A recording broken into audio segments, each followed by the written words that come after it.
जैसा कि आप सभी जानते हैं, हम लोग पिछले वीडियो में देखे थे some basic concepts of chemistry का पार्ट 3 तक देख चुके थे। और देखिए ये केमिस्ट्री है, आपको बता दूं कि केमिस्ट्री क्लास 11 की है और उसमें अगला पार्ट हम लोग पढ़ रहे हैं। दोस्तों ये वीडियो कक्षा 11 के विद्यार्थियों के लिए बहुत इंपॉर्टेंट है और उसके साथ साथ GIC, TGT, PGT की एग्ज़ाम देने वाले सारे कैंडिडेट्स के लिए भी वेरी इंपॉर्टेंट है। दोस्तों मैं बता दूं आपको कि हम लोग पिछले वीडियो में पढ़े थे केमिस्ट्री का इंट्रोडक्शन पढ़े थे और फिर मैटर पढ़े थे।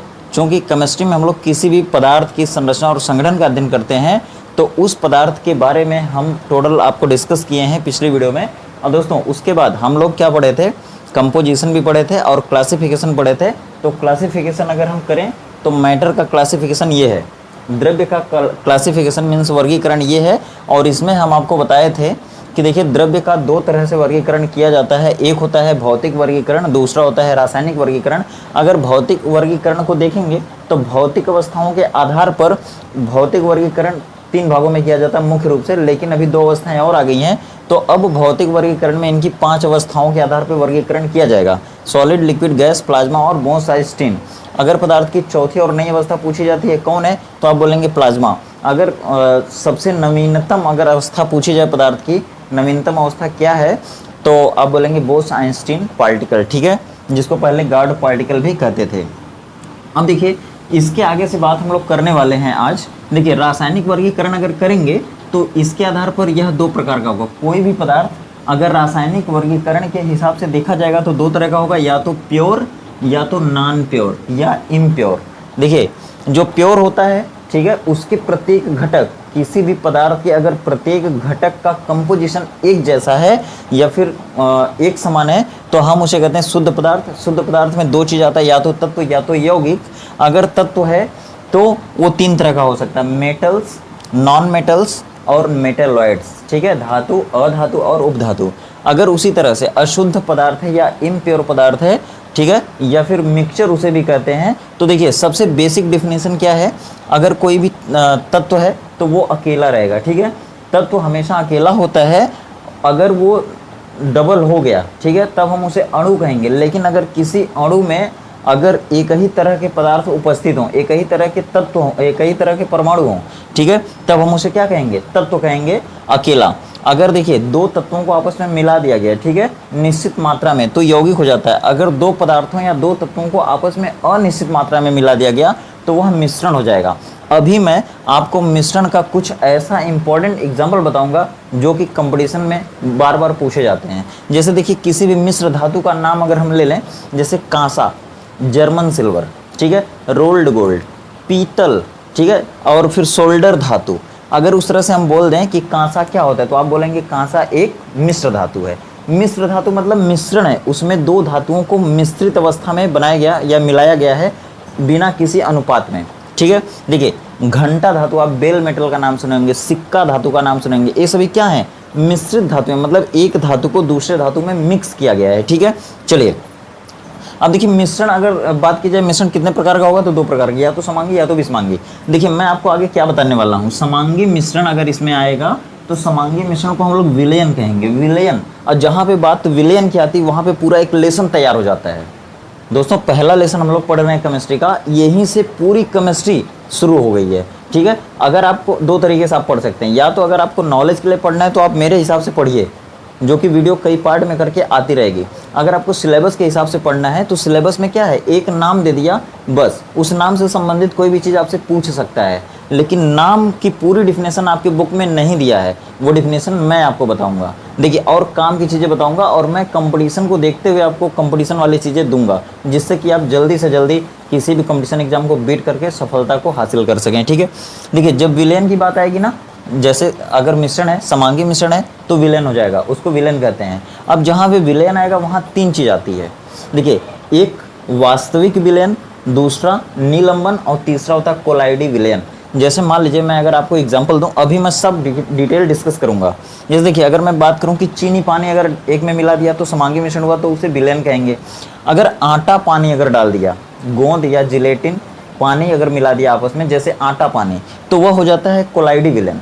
अगर बालू पानी मिला दिया, सिलिका और जल को मिला दिया आपस में, तो वो हो जाएगा निलंबन। तो ध्यान दीजिए तीनों ही चीज़ों को हम लोग डिस्कस करेंगे आगे वाले पार्ट में। बिस्मांगी मिश्रण का मतलब हुआ जैसे चीनी में चीनी को नहीं, पानी में रेत को डाल दीजिए, सैंड पार्टिकल्स डाल दीजिए इन वाटर, तो वह जो भी रिजल्टेंट मिक्सचर होगा वो हो जाएगा क्या, हेट्रोजीनियस मिक्सचर, मतलब कि बिस्मांगी मिश्रण। देखिए तत्व है, तत्व की बात हम लोग जोर शोर से करेंगे, यौगिक की भी बात करेंगे। यौगिक में कार्बनिक और अकार्बनिक दो तरह के होते हैं, ऑर्गेनिक एंड इनऑर्गेनिक कंपाउंड्स।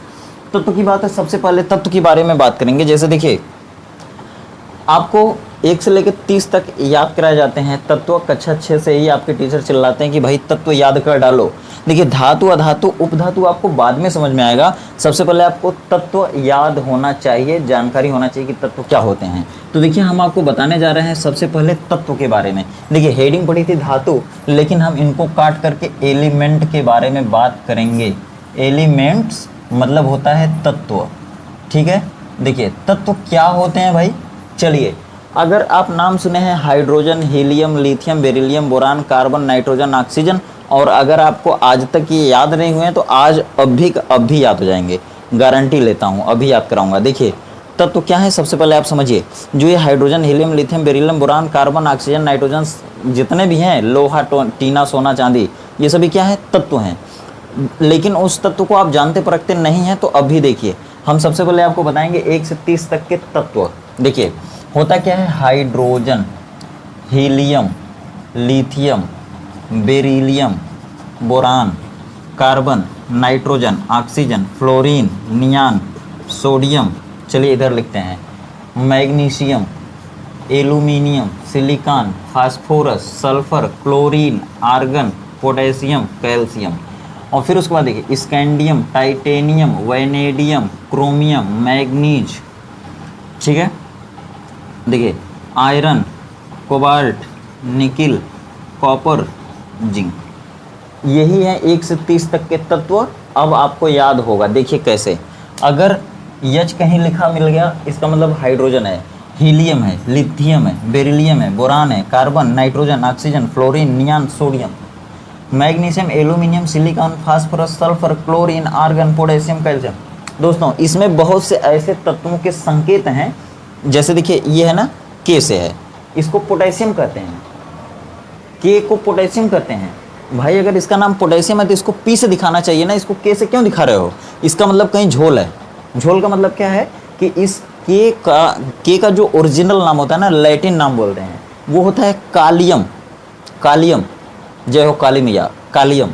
तो कालियम, या कुछ लोग फैशन में कहते हैं कैलियम, ठीक है। तो इसका ओरिजिनल नाम होता है कैलियम, लेकिन लोग बोलते हैं क्या, पोटेशियम। याद रखिएगा, बता दे रहा हूँ। अब देखिए अगर यहाँ से बात करें, ये सोडियम, इसको भाई Na से दिखा रहे हो तो सोडियम क्यों बोल रहे हो, Na से नाम बोलना चाहिए ना, ये रीजन है।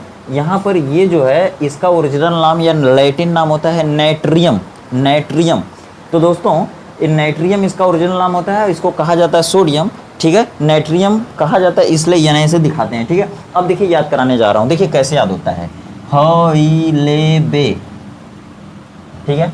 मान लीजिए आप किसी को कुछ दे रहे हैं, आगे देखिए, हईलेबे बक, मतलब मैं अगर आपको कुछ दूं और कहूँ हईलेबे, भोजपुरी में नहीं लोग कहते हैं, वही स्टाइल है, हईलेबे। हई लिथियम है, लेकिन ले कहिए क्योंकि याद हो जाएगा आपको, हईलेबे बक, बक, ना से नाइट्रोजन, आ से ऑक्सीजन, फ से फ्लोरीन, नी से नियान, नी से नियान ऊपर है, हईलेबे बक, ना आफनी, नागफनी को ना आफनी कहना है, ठीक है।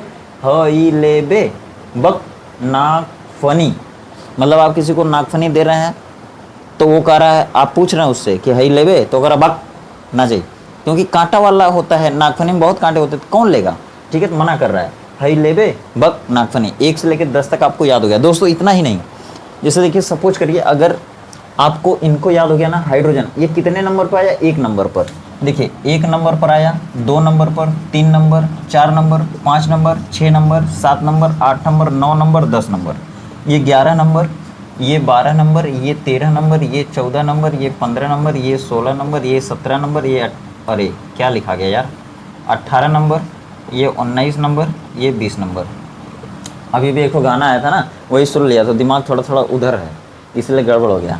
अब देखो 20 नंबर हो गया, 21 number, 22 number, 23 number, 24 number, 25 number, 26 number, 27, 28, 29, 30। अब देखिए इससे कितना फायदा होने वाला आपको। अब भी ये भी याद कराऊंगा, ये भी याद कराऊंगा, सब चुटकी में याद होगा यार, ट्रिक से सब चुटकी में याद होगा। देखो ना, ना मतलब वो नागफनी दे रहा था कोई, तो वो बोला ना, बक ना, ना। अब देखो अगर उसको ना कह दें, मंगल, किसी का नाम मंगल है, ना मंगल, सी से सिलिकॉन, पा से फास्फोरस, सिपारी, स, सिपारी, री को साइलेंट कर दीजिए, मतलब इसका मतलब खाली वहाँ पे हम हेल्प के लिए लगा रहे हैं, सिपारिस, कर, पोटेशियम का, मतलब एक मंगल है, ठीक है, वो किसी की सिफारिश कर रहा है, तो वो बोल रहा है, सामने वाला बोल रहा है कि भाई उसकी सिफारिश मत कर, मतलब ना मंगल सिफारिश कर, किसका, पोटेशियम का, किसका, पोटेशियम का सिफारिश मत कर, मतलब ना मंगल सिफारिश कर पोटेशियम का। अब पूरा नाम बताता हूँ, सोडियम या नाइट्रोजन को कहिए, कोई दिक्कत नहीं, sodium, magnesium, aluminium, silicon, phosphorus, sulphur, chlorine, argon, potassium, calcium, ठीक है। अब देखिए पहले क्या होता था कि जब रामलीला का मेला लगता था, रामलीला में मेला लगता था दुर्गा पूजा का, तो होता क्या था कि दुर्गा जी तलवार मारती थी राक्षस को, ठीक है। तो जिनका मन करे, जिनके पास त्रिशूल और त्रिशूल से मार देंगे, या जिनके पास वक्र है, चक्र है, वो चक्र खींच के मारेगा। तो देखिए चक्र को यहाँ पे वक्र कहा गया है, ठीक है। दुर्गा जी आएंगी, देखिए शक्ति, शक्ति, शक्ति वक्र, ठीक है, बाण नहीं, शक्ति बाण नहीं, शक्ति वक्र, ठीक है। शक्ति वक्र में, इसको में समझिए, मैग्नीज होता है, में से मैग्नीज, मैग्नीज, ठीक है, इसलिए में कर रहे हैं, में फेंकनी, फेंकनी, कूजन, कु मतलब होता है कुकर्मी लोग, कुकर्मी मतलब जो कुकर्म करता हो, मतलब राक्षस, असुर लोग, ठीक है। जन माने लोग, कुकर्मी लोग, कुजन। शक्ति वक्र में फेंकनी, फेंकनी कुजन, शक्ति वक्र को कुजनों पर या राक्षस लोगों पर फेंका गया। कौन फेंका? दुर्गा जी, माता जी, जो सबका कल्याण करने वाली माता जगदम्बा अम्बा होती हैं, ठीक है। देखिए याद हो गया होगा, सब याद हो गया होगा, मतलब 1 से लेकर 30 तक। इसका फायदा क्या है यार? तत्व की बात हम लोग कर रहे थे। देखिए तत्व, धातु, अधातु, उपधातु, कुछ भी हो सकता है। मैं इसी में आपको बताऊंगा कौन धातु है, कौन अधातु, कौन उपधातु है, लेकिन उसके कुछ बेसिस होते हैं, जैसे कुछ आधार होते हैं, उसके आधार पे हम कहते हैं। जैसे देखिए सबसे पहले आप जान लीजिए कि ये तत्व हैं और ये अकेले लिखा गया, ये हाइड्रोजन अकेले लिखा गया, ये सब अकेले लिखे गए हैं। जब अकेले कोई तत्व रहेगा तो हम उसको परमाणु कहेंगे। अगर अकेले कोई तत्व है तो परमाणु कहेंगे, और दुकेले हो गया तो अणु कहेंगे। पिछली वीडियो में बताया था मैं, आपको याद होगा। जैसे देखिए मैं बोला था कि O क्या है? ऑक्सीजन है। ऑक्सीजन को O से दिखाते हैं, मतलब ये परमाणु है क्योंकि अकेला है। अगर यहाँ पे O2 कर दिया तो इसको पढ़ेंगे अब ऑक्सीजन अणु, क्योंकि पिछली वीडियो में बताया था कि अगर ये अकेला है, एक ऑक्सीजन अकेला और दूसरा भी ऑक्सीजन अकेला, और दोनों अकेला अकेला भिड़ जाए तो दूठ हो जाएंगे। तो जब दूठ हो जाएंगे तो O2 लिखा जाएगा, मतलब जब दुई परमाणु आपस में मिले तो एक ठे अणु बन गया, ठीक है। अब देखिए अगर यहाँ पे आगे दुई कर दिया, इसका मतलब ऑक्सीजन के कितने अणु हो गए? 2 अणु हो गए। अ से आगे, अ से अणुओं की संख्या, O2 है, इन दोनों के आगे कितना है? दुई, आगे है तो अणुओं की संख्या बोलेंगे, मतलब ऑक्सीजन के कितने अणु यहाँ पे? दुई। कहा था प से पीछे देखो, प से परमाणु की संख्या मिलेगी तो ऑक्सीजन के पीछे कितना है? दुई, आगे वाले में गुणा कर दो, दुई, दुई दुना के 4, पीछे देखे दुई, आगे वाले में गुणा कर दो, 2 दुना के 4, पीछे परमाणु की संख्या कितनी हो गई इसमें? 4। इसको क्या पढ़ेंगे? ऑक्सीजन अणु पढ़ेंगे। अगर कोई पूछा अणुओं की संख्या तो आगे देख के बता दो, 2 अणु हैं। ऑक्सीजन के कितने अणु हैं? 2 अणु। कितने परमाणु हैं? पीछे देख के आगे वाले में गुणा कर दो, 2 दुना के 4, मतलब कितने परमाणु? 4 परमाणु, ठीक है। चलिए अब देखिए इसमें 1 से लेकर 30 तक के जितने भी तत्व है ना, इतना ही नहीं होते, 120 तक होते हैं, लेकिन 1 से 30 तक ज़्यादा काम आते हैं, इनकी ज़्यादा ज़रूरत पड़ती है, इसलिए हम इनको पहले बताया आपको। अब जैसे देखिए ये कार्बन है, C4 हो गया कार्बन। अगर कार्बन का नंबर कितना है? 6 अगर आपको याद है तो आपको ज़िंदगी भर याद हो जाएगा क्या, कि कार्बन में कितने इलेक्ट्रॉन पाए जाते हैं। जैसे मान लो अगर आपसे कोई पूछे कार्बन में कितना इलेक्ट्रॉन, कैसे बताओगे भाई? नंबर से एकदम, ह ई ले बे ब क मैंने 6वें नंबर पाया। इसका मतलब हो गया कि कार्बन में 6 इलेक्ट्रॉन हैं। बहुत बड़ी बात बता रहा हूँ, बहुत बड़ी बात बता रहा हूँ। केमिस्ट्री यहीं से शुरुआत है भाई, पूरे केमिस्ट्री की। देखिए अगर कोई आपसे पूछा पोटेशियम में कितने इलेक्ट्रॉन है, तो पहले जान लो। नाम इतर गिनो गया इतर देखो, ना मंगल सी पारिस कर पो माने पोटेशियम। पोटेशियम कितना नंबर पे है, 19 नंबर। अगर कोई पूछ दिया माई कलर कि पोटेशियम में कितना इलेक्ट्रॉन है, तो गिनोगे 19वें नंबर पे आएगा, इसका मतलब उसमें 19 इलेक्ट्रॉन हो गया। ठीक। और एक बात और याद रखो, ये सब कहीं कहीं मौसम बना के दे देते हैं इलेक्ट्रॉन। जैसे मान लो रिएक्शन क्यों होती है, जैसे मान लो एक तत्व है, एक तत्व का जब हम इलेक्ट्रॉनिक विन्यास करते हैं तो उसमें क्या होता है, बहुत बड़ी बड़ी बात बताऊंगा आपको। देखिए पोटेशियम के पास क्या इलेक्ट्रॉन है, 19 इलेक्ट्रॉन। जब हम 2, 8, 18, 32 के हिसाब से जब इनका इलेक्ट्रॉनिक विन्यास करते हैं, तो इनका जब इलेक्ट्रॉनिक विन्यास करेंगे तो आएगा 2, 8, 8, 1। बाहरी कोश में कितना आया, 1। और जितने भी तत्व हों वो सब अपने बाहरी कोश में 8 इलेक्ट्रॉन जब तक नहीं बना लेंगे, किसी भी तरह से, जब तक 8 इलेक्ट्रॉन नहीं हो जाएगा ना उनके बाहरी कोश में, तब तक वो यहाँ वहाँ भटकते रहेंगे और जहाँ पाएंगे लहा लेंगे सब। मतलब रिएक्शन क्यों होती है, जब भी कोई आपसे पूछेगा कि रिएक्शन क्यों होती है यार, रासायनिक अभिक्रियाएं क्यों होती हैं, तो आप बोलेंगे कि जब भी कोई भी तत्व जब तक अपने बाहरी कोश में 8 इलेक्ट्रॉन नहीं रखता है, जब तक अपना अष्टक पूरा नहीं कर लेता है, तब तक वो यहाँ वहाँ लड़ाई झगड़ा करता रहता है। और जैसे ही मौसम बनता है या बनाता है, वैसे ही वो अपना दूसरे तत्व का इलेक्ट्रॉन छोड़ लेता है, तब रिएक्शन होती है। और जब दूसरे तत्व का इलेक्ट्रॉन छोड़ेगा तो कितना छोड़ेगा, वही हिसाब से छोड़ेगा कि उसके बाहरी कोश में 1 इलेक्ट्रॉन था तो अब 8 इलेक्ट्रॉन हो जाए, या तो 8 हो जाए इलेक्ट्रॉन बाहरी कोश में, या तो हो जाए 2 इलेक्ट्रॉन। मतलब इसीलिए वो छोड़ता है। और रिएक्शन हमेशा इसलिए होती है कि जब तक कोई तत्व अपने बाहरी कोश में या तो कम से कम 2 और नहीं तो 8 इलेक्ट्रॉन जब तक नहीं बना लेगा, चाहे ले के चाहे दे के कुछ भी करके, तब तक वो इधर उधर घूमेगा, रिएक्शन करेगा। जैसे मौका पाएगा वैसे रिएक्शन कर भी लेगा, अपने बाहरी कोश में 8 इलेक्ट्रॉन बना भी लेगा। ठीक है। देखो अगर कोई आपसे पूछ दिया कैल्शियम क्या होता है भाई, हमको बताओ यार कैल्शियम क्या होता है। कैल्शियम एक प्रकार की धातु है जो आपके दांत में पाई जाती है। कैल्शियम एक ऐसी धातु है जो आपके दांत में, हड्डी में, मतलब हड्डी किससे बनती है, कैल्शियम फास्फेट से बनती है, फास्फोरस से बनती है। फास्फोरस से बनेगी, कैल्शियम से बनेगी। और कैल्शियम की जिसकी बॉडी में कमी हो जाती है, झुरझुरा जाता है एकदम। आप सुनेंगे सुखंडी रोग हो गया, वो विटामिन डी की कमी से भी होता है। विटामिन डी सुखंडी, अगर कोई आपसे पूछे विटामिन डी की कमी से कौन सा रोग होता है भाई, सुखंडी बताओ। सुखंडी, इसको कहते हैं रिकेट्स। रिकेट्स का मतलब होता है, वो देखिए विटामिन डी कम होगा मतलब कैल्शियम की कमी होगी। और कैल्शियम की कमी होगी तब भी, विटामिन डी की कमी होगी तब भी हड्डी एकदम दिखने लगेगी। बॉडी, अगर कोई पर्सन आपके सामने ऐसे खड़ा होगा, उसके बॉडी में अगर कैल्शियम की कमी है, उसकी पूरी पसली पसली दिखेगी, आप बाहर से ही गिन लेंगे। ठीक है। तो सुखंडी रोग हो जाएगा, आप समझ जाइएगा, या तो कैल्शियम की कमी हो जाएगी। ठीक है। देखते हैं जानवर वानवर रहते हैं, गाय भैंस रहती हैं, जब उनके बॉडी में कैल्शियम की कमी होती है, बार और झड़ जाता है पूरा। डॉक्टर आता बोलता है यार कैल्शियम का टॉनिक पिलाओ, कैल्शियम की टॉनिक पिलाओ। टॉनिक क्या है, विलयन है, सस्पेंशन भी होता है। ठीक है। देखिए कैल्शियम में कितना इलेक्ट्रॉन है भाई, 20 इलेक्ट्रॉन। अगर हम इसका इलेक्ट्रॉनिक विन्यास करेंगे, मतलब कि इलेक्ट्रॉनों को अलग अलग कोषों में भरेंगे, तो आएगा 2, 8, 8, 2। एकदम मेन बात सुनिए, कैल्शियम के ऊपर प्लस माइनस दिख रहा, नहीं दिख रहा ना, इसका मतलब इसके पास जितना नंबर है ना उतना इलेक्ट्रॉन होगा।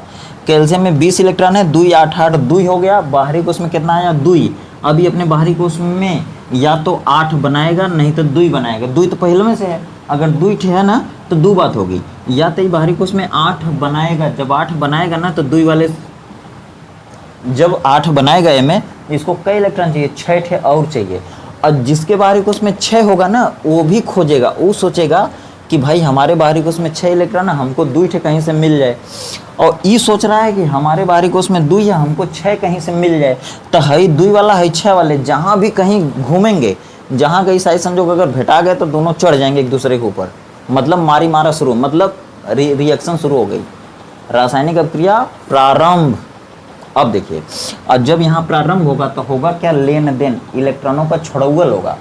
आप सुने होंगे छुड़ौल क्या होता है, मतलब इलेक्ट्रॉनों का लेन देन हो जाएगा, आदान प्रदान हो जाएगा। और जैसे ही इलेक्ट्रॉन का आदान प्रदान होगा दूसरे के साथ में, एक तत्व दूसरे तत्व के साथ इलेक्ट्रॉनों का आदान प्रदान करेगा, वहीं पे उनके बीच में बॉन्डिंग बन जाएगी। और जब बॉन्डिंग बन जाएगी तो अब दोनों परमाणु आपस में मिल जाएंगे और तब अणु बन जाएगा। ऐसे यौगिकों को हम क्या कहते हैं, ऐसे अणुओं को कहते हैं यौगिक। वो चाहे सहसंयोजक यौगिक होगा, चाहे उप सहसंयोजक यौगिक होगा, चाहे तो आयनिक यौगिक होगा। आगे आने वाले लेसन में डिटेल बताऊंगा, ठीक है। मतलब एक लेसन है जिसमें आपको बताया जाएगा रासायनिक आबंधन एवं आणविक संरचना, उस लेसन का नाम है, ठीक है। तीसरा चौथा लेसन है, आगे देखिए। अब देखिए, जैसे मान लीजिए ये तत्व हैं, अगर आपसे कोई पूछ दे कि भाई 1 से लेके इतने में से बताओ किसी के पास कितना इलेक्ट्रॉन है, तो बिंदास आप बता सकते हैं, ठीक है। अब जैसे मान लो कहीं कहीं क्या हुआ, Na+ आ गया, कोई पूछ दिया माइक लाल बताओ Na+ में कितना इलेक्ट्रॉन है। अब देखो अब क्या होगा, अब मामला आगे बढ़ रहा है धीरे धीरे केमिस्ट्री में। अब आप इंटरेस्ट बनाइए और देखिए, हमारी जो भी पिछले वीडियो नहीं देखा है वो पिछले वीडियो को देखिए। मैं वादा करता हूँ आपसे कि हर लेसन की वीडियो को मैं बना के आप तक पहुँचाता रहूँगा। बस केवल आप कंसंट्रेट होकर जितने भी पार्ट की वीडियो अपलोड हो बस देख लिया करिए और लाइक कर दिया करिए, और चैनल को सब्सक्राइब नहीं किए तो कर लीजिए और घंटा भी दबाया करिए। और दूसरी बात, जो भी चीज़ें इसमें क्लियर ना हो उसे खोल के पूछा करिए। जब तक खोल के पूछेंगे नहीं तब तक आपको समझ में आएगी नहीं केमिस्ट्री, ठीक है। देखो, अगर माइक लाल कोई पूछा कि Na+ में कितना इलेक्ट्रॉन है भाई बताओ, तो आप इनको भुला जाओ, पहले इनको भुला जाओ। ये क्या दिख रहा है, सोडियम या नाइट्रियम है, ठीक है। इसमें ये कितने नंबर पे आया था, 11 नंबर पे आया था। इसका मतलब इसमें क्या इलेक्ट्रॉन था, 11 था। कितना था, 11। अब प्लस का मतलब ना, ये अपना इलेक्ट्रॉन किसी को दे दिया। जैसे मान लो आप किसी को अपना पैसा दे दिए, तो जब भी वो देगा आपको वापस तो वो धन के रूप में रहेगा, मतलब आपका वो ओरिजिनल धन है। लेकिन अगर आप किसी से ले लिए हैं 10,000 तो आप ऋणी हो जाते हैं। आप किसी से 10,000 रुपया ले लीजिए, चाहे धन दौलत ले लीजिए, चाहे प्यार ले लीजिए, जैसे माँ बाप आपको प्यार देते हैं, आप माँ बाप की ज़िंदगी भर ऋणी रहते हैं। तो अगर आप किसी से ले लेते हैं तो आप ऋणी हो जाते हैं। जब आप किसी को दे देते हैं तो वापस वो धन के रूप में आपको लौटाता है, तो आप धनी हो जाते हैं। मतलब ये बेचारे क्या हैं, धनी हैं। तो जब ये बेटा धनी है तो इसका मतलब ये इलेक्ट्रॉन दिए हैं कि लिए हैं, दिए हैं।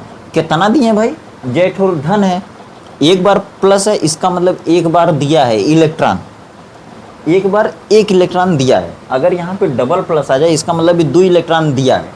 अगर यहाँ 3 प्लस आ जाए इसका मतलब है कि 3 इलेक्ट्रॉन किसी न किसी को दे दिया, उधर है, गया था कहीं घूमने में, उधर दे दिया। अभी कितना दिया, ये 1। अगर ये नहीं रहता तो इसके पास कितना नंबर रहता, 11। इसके पास कितना इलेक्ट्रॉन रहता, 11। लेकिन एक तो दिया है, अब कितना इलेक्ट्रॉन बच गया, 10। ये बात अगर आपको समझ में आ गई तो केमिस्ट्री का बहुत बड़ी चीज़ आपको समझ में आ गई। देखिए इसमें कितना इलेक्ट्रॉन हो जाएगा भाई, 10 इलेक्ट्रॉन, ठीक है। अब देखो, अगर मान लो फ्लोरीन के ऊपर, अगर मान लो मैं हट जाऊं, अगर मैं तुमसे पूछ दूं कि भाई बताओ फ्लोरीन, इसका नंबर है 9, देखिए कट गया है, ध्यान से देखिए। फ्लोरीन F फॉर होता है फ्लोरीन, और इसमें 9 नंबर है इसका, तो ये इसमें कई इलेक्ट्रॉन होगा, 9 होगा, ठीक है। और जब आप इलेक्ट्रॉनिक विन्यास इसका करेंगे आप खुद बताएंगे इसके ऊपर प्लस आएगा कि माइनस। केवल मेरी बात ध्यान से सुनिए, जब आप इसका इलेक्ट्रॉनिक विन्यास करेंगे, कई इलेक्ट्रॉन है, 9 इलेक्ट्रॉन का जब क्लासिफिकेशन करेंगे इलेक्ट्रॉनिक विन्यास, तो पहले देखिए 2, 8, 18, 32 के हिसाब से करते हैं। तो पहले कोष इसका नाम होता है KLMN, ई कोषों का नाम होता है, आप तनी मनी जरूर सुने होंगे। पहले के कोष के में 2 इलेक्ट्रॉन डाल दीजिए, कितना बचा, 9 था कुल। कई इलेक्ट्रॉन है कुल, 9 था। पहले में 2 भर दीजिए, कट बचा 7 गो बचा। अब सपोज करिए ये किसका है, फ्लोरीन का है। अब सपोज करिए कि फ्लोरीन के बाहरी कोष में कितना है, 7 गो। अब ये अच्छा, कोई भी तत्व तो अपने बाहरी कोष में रखता कितना है, 8 गो। ये बेटा कैठ रखे हैं 7 गो, इनको कैठ चाहिए 1 ठो। ये कौने वाले से भिड़ेंगे, अगर भिड़ेंगे तो दुनिया में ये कौने वाले से भिड़ेंगे, मतलब ये बाहरी कोष में 7 है तो ये बहुत हैवी आदमी है। ये खोजेंगे कि कौनों जिनके बाहरी कोष में 1 ठो का वो वाला मिल जाए, कहीं ये घूमता रहेगा। अब कहीं अगर मिल गया, साइज संजोग, अगर जिनके बाहरी कोष में 1 अगर वो वाला इनको मिल गया तो पटक के उनसे ले लेगा। देखो कैसे, देखो मान लो अगर है सोडियम है ना, 11 इलेक्ट्रॉन है। अगर है सोडियम का अगर हम करें तो पहले क्लास में 2, यहाँ से देखो 2, 8, 18, 32 के हिसाब से करें तो पहले कोष में 2, दूसरके में 8, तीसरके में 1 गो मिल गया। अगर ये फ्लोरीन कहीं अगर इन बेटा को पा गया ना, तुरंत जान लो क्या होगा, तुरंत छोड़ छाड़ लेगा, सीधे नहीं देंगे तो टेढ़े ले लेगा। पावरफुल, ये पावरफुल है। मतलब इसका मतलब क्या होगा कि फ्लोरीन है, इनके बाहरी कोष में 7 है, ये अगर एक वाले को पाया तो फटाक से ले लेगा, पहले कुछ हो चाहे जाए। और यो बेटा के का बाहरी कोष में 1 रखे हैं यो छौंकियाए हुए हैं पूरा कि हमके 7 गो मिला, 7 गो मिला, 7 गो मिला। अब आप सोचिए ये 7 गो ले पाएंगे का? इनके घर में 1 लोग हैं, बाहरी कोष में देखो इनके बाहरी कोष में क्या है, 1 लोग हैं, इनके बाहरी कोष में क्या लोग हैं, 7 लोग हैं। पटक के उलाट के मार देंगे, खत्म कहानी। जाओ है ये इलेक्ट्रॉन ले लेगा, इसके बाहरी कोष में क्या हो जाएगा 8। अब तुम सोचो जरा, अगर मान लो मैं तुम्हारे ऊपर छोड़ दूँ, मैं बोलूँ कि बताओ फ्लोरीन के ऊपर माइनस आएगा कि प्लस आएगा, तो आप बोलेंगे सर इनके बाहरी कोष में 7 इलेक्ट्रॉन है, ये 1 इलेक्ट्रॉन कहीं से ले लेगा। क्यों ले लेगा? क्योंकि पावरफुल है। तो जब ये ले लेगा तो इसके ऊपर क्या आ जाएगा, माइनस। क्या आ जाएगा? माइनस। और जब माइनस आ जाएगा तो अब यहाँ पे क्या आ गया बताइए, बाहरी कोष में 8 हो गया, ठीक है। और अब बताइए कि फ्लोरीन में इलेक्ट्रॉनों की संख्या बढ़ गई कि घट गई? भाई देखिए, हम जो कुछ भी इसमें पढ़ा रहे हैं आपको सिर्फ एक इंटरेस्ट बनाने के लिए और आपको सही सही चीज़ें, मेन बातें बताने समझाने के लिए ऐसा कर रहे हैं, ठीक है। इन सभी चीज़ों का कोई भी बुरा असर नहीं पड़ना चाहिए, ठीक है। चलिए देखिए, अब ये 1 इलेक्ट्रॉन लिया तो इसके ऊपर क्या हो गया, माइनस हो गया। मतलब अगर आपसे पूछा जाए कि F माइनस में कुल इलेक्ट्रॉनों की संख्या कितनी है, तो जितनी है आपको बताना है। देखिए पहले कितना था, 9। कब? जब यहाँ पे माइनस नहीं था तब इस फ्लोरीन में कितने इलेक्ट्रॉन थे, 9 थे। लेकिन अब एक माइनस हो गया, इसका मतलब कहीं से 1 इलेक्ट्रॉन ले लिया तभी ऋणी हुआ है। तो कितना ऋणी है, कितना लिया है, एक बार ऋण है, इसका मतलब नेगेटिव चार्ज एक बार है, इसका मतलब 1 इलेक्ट्रॉन है किसी से लिया, मतलब 9 पहले था, एक और ले लिया, 10 हो गया, ठीक है। फ्लोरीन माइनस में कितने इलेक्ट्रॉन हो गए, 10। अगर आपसे कोई पूछे कि बताओ फ्लोरीन के ऊपर माइनस आएगा कि प्लस आएगा, तो आप बोलेंगे भाई इनके ऊपर माइनस आएगा। क्यों? क्योंकि बाहरी कोष में 7 था। इसको देखकर आप बिंदास बोलेंगे, कोई दिक्कत नहीं, केमिस्ट्री हमारे रटाने से नहीं आएगी, आपके समझने से आएगी। इसी तरह सब समझ जाइए, सब। और देखिए, अगर कोई माइक लाल पूछ दिया आपसे कि Na के ऊपर प्लस आएगा कि माइनस, भाई बताइए Na के ऊपर प्लस आएगा कि माइनस, तो मैं रहूं चाहे ना रहूं, 7 जन्म तक जब तक आप रहेंगे, जब तक केमिस्ट्री रहेगी, तब तक इसके ऊपर क्या बोलेंगे, बिंदास बोलेंगे, क्या, एक बार प्लस, ठीक है। Na के ऊपर प्लस आएगा कि माइनस, तो आप बिंदास बोलेंगे प्लस आएगा। अगर मैं रहूं ना रहूं, अगर आपसे कोई पूछ दे कि मैग्नीशियम के ऊपर बताओ प्लस आएगा कि माइनस, प्लस आएगा कि माइनस मैग्नीशियम के ऊपर, देखिए अब भी धातु अधातु उपधातु बाकी है, कार्बनिक अकार्बनिक यौगिक बाकी हैं, समांगी मिश्रण विलयन विषमांगी मिश्रण बाकी है, ठीक है। अभी तो सिर्फ एक चीज़ उठाया हूँ आपके सामने, ये चीज़ सबसे बड़ी चीज़ है। अगर ये याद हो गई, आगे की सब चीज़ें याद हो जाएंगी। मैं आपको बता दूँ, देखिए अगर आपसे कोई पूछे कि मैग्नीशियम के ऊपर प्लस आएगा कि माइनस, तो मैग्नीशियम का नंबर पता करो, होता है 12। मैग्नीशियम में कई इलेक्ट्रॉन, 12 इलेक्ट्रॉन, पता करो, इलेक्ट्रॉनिक विन्यास कर दो, 2 8 2। और ये इलेक्ट्रॉनिक विन्यास अभी आप काम चलाऊ तरीके से कर रहे हैं। अभी परमाणु संरचना दूसरे लेसन का नाम है, उसमें मैं आपको आपबाउ नियम, बोरबरी नियम और आणविक कक्षक सिद्धांत में कैसे इलेक्ट्रॉनिक विन्यास करते हैं सब आपके सामने रखूँगा, और आप मतलब कि बिना मेहनत के सीख जाएंगे, गारंटी मेरी है। नहीं तो फिर चैनल को अनसब्सक्राइब करके आगे बढ़ जाना दूसरे चैनल पे। देखो अगर आपसे कोई पूछे कि मैग्नीशियम के ऊपर प्लस आएगा कि माइनस, तो आप बिंदास सोचिए, जब इसका इलेक्ट्रॉनिक विन्यास करेंगे, इसके पास 12 इलेक्ट्रॉन था, 2 आएगा, बाहरी कोष में 2 आया। अब इसका पंगा किससे होगा भाई, एक का इलेक्ट्रॉन खोज रहा है, 6 इलेक्ट्रॉन। बताओ कभी ये माइक लाल 6 इलेक्ट्रॉन ले पाएगा? इनके बाहरी कोष में 2 आदमी हैं, जिनके बाहरी कोष में 6 होगा, उनसे ई ले पाएगा 6 इलेक्ट्रॉन? नहीं ले पाएगा कभी। तो इनको मजबूरी में देना पड़ेगा, और जिनके बाहरी कोष में 6 होगा वो भी तो खोजेगा 2 इलेक्ट्रॉन। तो सोचो उसके बाहरी कोष में 6, इनके बाहरी कोष में 2, ई वही से भिड़ेंगे, और जब 6 वाले से भिड़ेंगे तो 6 वाला हमेशा लेगा, याद रखो 6 वाला हमेशा लेगा। और जिनके बाहरी कोष में है वो बेटा हमेशा देंगे, कैसे देंगे, 2 देंगे। इनके ऊपर आ जाएगा डबल प्लस। मैं रहूँ ना रहूँ, केमिस्ट्री जिंदाबाद रहेगी, आप जिंदाबाद रहेंगे, तब तक पूरी ज़िंदगी भर मैग्नीशियम के ऊपर डबल प्लस ही आएगा, ठीक है। तो मैं रहूँ ना रहूँ आप बताइए इस तरह। अगर ऑक्सीजन के ऊपर कोई पूछ दिया, ऑक्सीजन ये देखिए 8 नंबर है, मतलब 8 इलेक्ट्रॉन है। तो देखिए ऑक्सीजन के ऊपर 8 इलेक्ट्रॉन है, मतलब अगर इसका इलेक्ट्रॉनिक विन्यास करेंगे तो बाहरी कोष में आएगा 6, और इनका नंबर यहाँ पे लिखते हैं 8, ठीक है। अब बताओ इनके ऊपर माइनस आएगा कि प्लस आएगा? तो इनके बाहरी कोष में 6 है, खोजेगा किसको खोजेगा, जिनके बाहरी कोष में 2 है उनको खोजेगा, और जैसे ही पाएगा ले लेगा, ये ले लेगा, तो कैट लेगा, 2 लेगा, तो इसके ऊपर क्या आएगा, 2 माइनस आएगा, 2 माइनस आया। अब इनके पास इलेक्ट्रॉन कितना हो गया भाई, 8 इलेक्ट्रॉन पहले से था, 2 ले लिया, 10 इलेक्ट्रॉन हो गया। और जब 10 इलेक्ट्रॉन हुआ तो यहाँ हो जाएगा 2 और बगलिया में जाएगा 8, ये इनका सही इलेक्ट्रॉनिक विन्यास हो जाएगा। बात समझ में आ गई। अब उसी तरह से देखिए, अगर आपसे कोई पूछ दे माइक लाल की बताओ फास्फोरस में कितना प्लस या माइनस आएगा, तो इनका इलेक्ट्रॉनिक विन्यास सबसे पहले करेंगे, हो जाएगा पहले कोष में 2, दूसरे के में 8, और फिर उसके बाद आएगा 5, बाहरी कोष में आएगा 5। तो बताओ इनके बाहरी कोष में 5 है, ये किसको खोजेंगे, 3 वाले को, जिनके बाहरी कोष में 3 हो। 3 और 5 में भिड़ंत हो जाएगी, बताओ कौन जीतेगा? 5 वाला जीतेगा। जीतेगा मतलब वो ले लेगा, 5 वाला लेगा कैटे 3 ठे, तो बताओ 3 ठे जब लेगा 3 के ऊपर माइनस आएगा कि प्लस? तो अब बिंदास बोल सकते हैं 3 माइनस आएगा। ठीक है, बात समझ में आ गई होगी। चलिए इसी तरह से होगा। अब मैं आपको बता दूं, ये जो माइनस और प्लस हो रहा है ना, अगर ये बात आपके समझ में आई तो जितने तत्वों के ऊपर धन आवेश आता है या आ सकता है, या जो भी तत्व अपने बाहरी कुछ इलेक्ट्रॉनों को दे देते हैं, वो सभी धातु होते हैं।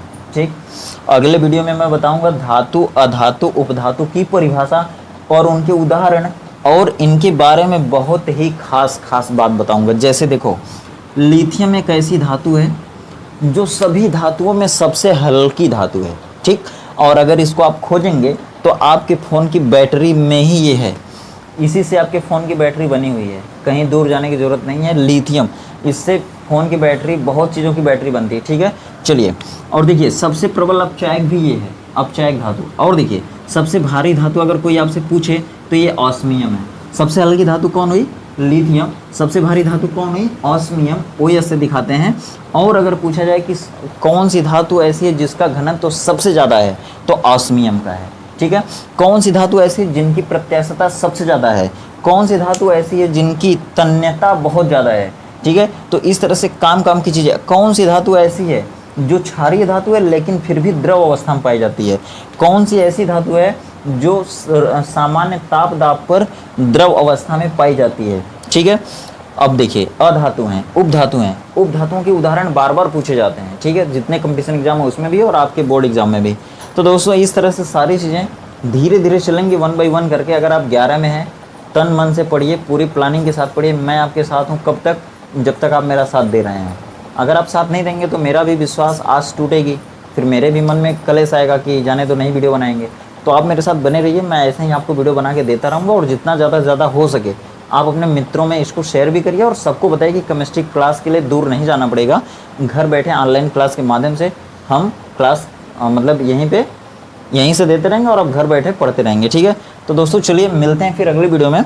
वीडियो ज़्यादा लंबी हो जाती है, तो अगली वीडियो में हम लोग पढ़ेंगे कि धातु, अधातु, उपधातु, और फिर अगर समय बचेगा तो विलयन, कार्बनिक होगी, अकार्बनिक होगी, मिश्रण के बारे में, मिश्र धातुओं को पढ़ेंगे। ठीक है, मिलते हैं फिर अगली वीडियो में। तब तक आप खुश रहिए, व्यस्त रहिए, मस्त रहिए, हंसते रहिए, गाते रहिए, मस्त पढ़ते रहिए। मिलते हैं फिर अगली वीडियो में, तब तक के लिए जय हिंद।